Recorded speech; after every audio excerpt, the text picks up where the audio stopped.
Good morning po sa inyo mga sir, mga ma'am. Si Sir Ma'am po ito. Ito po may estudyante po ngayon. Si Sir pangalan? Edmar. Taga saan si Sir Edmar?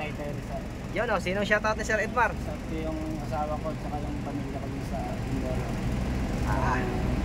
Magpagaling yung nanay ko. Yan lang. Sige, magmamanihan na to si Sir. So ayan na po si Sir Edmar. Si Sir Edmar po magka-additional to ng code D. Eh magbabas din yata to si Sir kasi magda-drive siya ng pampasahero. So yun nga po, yung sa code 3 ngayon magkahiwalay na yung C at saka sa D. So PDC certificate po yung requirements natin sa LTO para makapag additional code. Yun.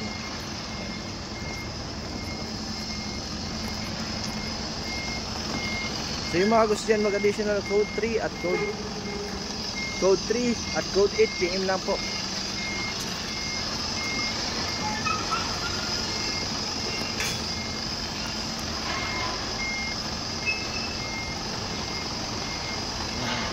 Shoutout po pala dyan sa aking mga estudyante at followers na patuloy na sumusuporta sa aking page. Maraming salamat po mga sir.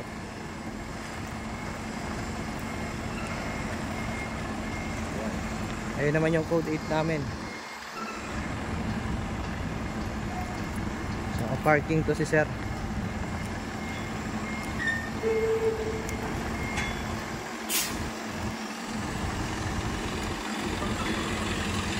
Sige, atras sir. Parking mo na.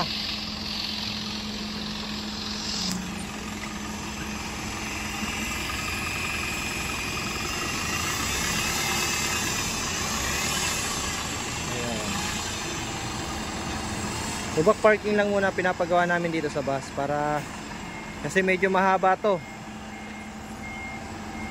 Hindi kaya dun sa parallel parking. So dito makikita mo naman kung sanay na siya sa side mirror. Okay, maganda naman yung parking ni sir. So yung mga gusto nyo mag additional PM lang po. Up, brake. Yan, ayos. Okay, sige sir. Yan sir. Yan po yung mga gusto mag additional code 3 at code 8 PM lang po. Maraming salamat po and God bless po sa inyong lahat.